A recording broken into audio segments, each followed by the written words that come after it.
Você já imaginou algum dia da sua vida você ser completamente rastreado ou monitorado?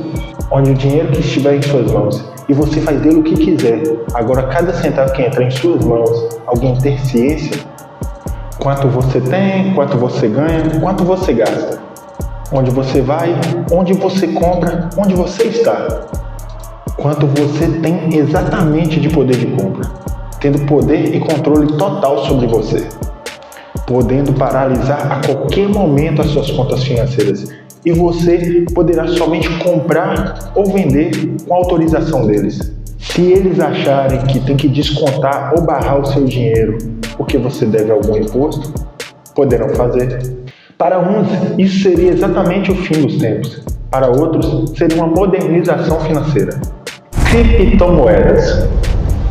Uma nova digitalização do dinheiro está sendo tendência por todo o mundo. Prazer, meu nome é Kevin e na mensagem oculta de hoje nós vamos entender Mamon, o Deus oculto.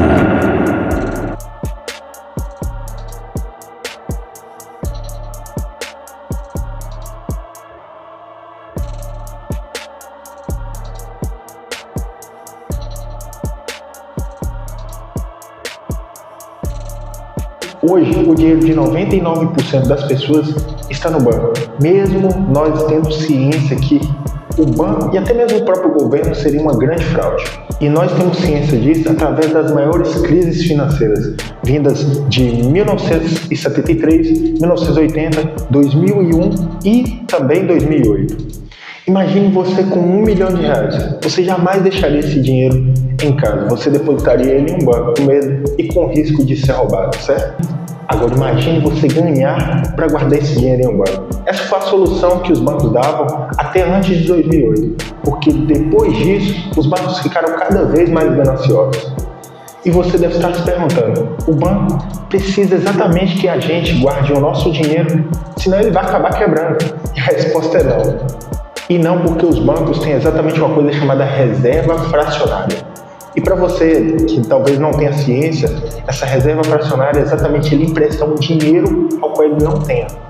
Na crise de 2008, os bancos emprestavam muito dinheiro, até mesmo para quem não conseguia pagar. E quando houve a crise, esses bancos recorriam a empréstimos diretamente ao Banco Central. Agora adivinha quem paga o Banco Central? Isso aí, você. Exatamente isso, o povo que paga. E o povo paga essa conta através de impostos. E o interessante é que esses mesmos exemplos são citados na Bíblia, em Provérbios 29, do 4 ao 16, e também Provérbios 28, 15 e 16.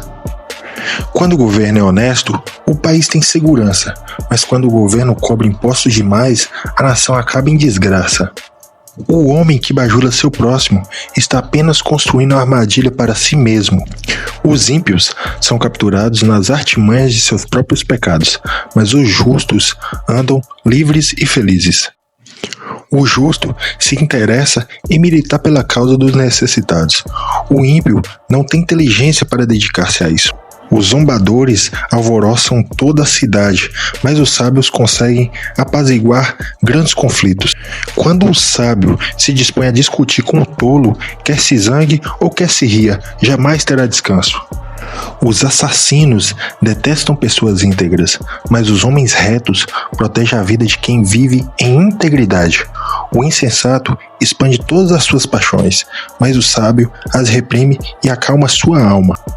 Se um chefe dá atenção às palavras mentirosas, seus auxiliares todos se tornarão perversos. O enfraquecido e o opressor se encontrarão. É Deus, o Senhor, quem deu a cada um o dom de enxergar. O rei, que julga o pobre com a verdade, estabelecerá o seu trono para sempre.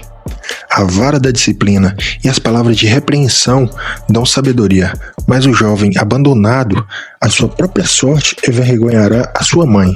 Quando cresce o número dos ímpios, multiplicam-se as transgressões, contudo os justos viverão o suficiente para ver a queda dos perversos.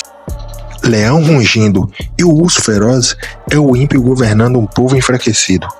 Um príncipe sem inteligência multiplica as extensões, mas aquele que detesta a desonestidade governará por muito tempo. Então os bancos podem criar um dinheiro que não tem, da mesma forma pode criar um dinheiro que não existe.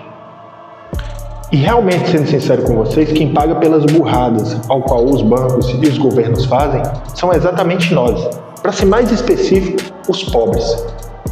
Mas a pergunta é, será que até hoje ninguém buscou uma solução para resolver esse problema? E sim, a solução foi criada exatamente em uma das nossas crises financeiras, a chamada crise do subprime, onde foi criada uma moeda muito valiosa, chamada Bitcoin, que seria uma moeda descentralizada, ao qual você não teria dependência nem do banco e também nem do governo. Mas o banco, observando isso tudo, criou uma surpresinha para você. E seria exatamente uma outra moeda. Só que essa não. Essa seria centralizada, ao qual o governo e até mesmo o próprio Banco Central teria ciência e teria controle sobre ela. O chamado Drex. E o governo fala que o Drex vai facilitar as transações através de uma tecnologia chamada contratos inteligentes. O governo quer substituir as nossas notas físicas por moedas digitais, ao qual vai modernizar o nosso sistema financeiro. Dinheiro é dinheiro, mas por que somos obrigados a colaborar com o Estado? E o governo age diretamente na economia e pode fazer quantas burradas ele quiser. Ainda diz que o sujeito que se recusar a pagar impostos está cometendo um crime. Nós estamos cada vez mais nos tornando escravos do governo, pois eles tentam nos limitar e nos controlar o tempo inteiro. E o pior é que nós fomos e ainda somos doutrinados a aceitar isso tudo deles, deixando de adorar um Deus verdadeiro para acreditar num Deus que nem existe.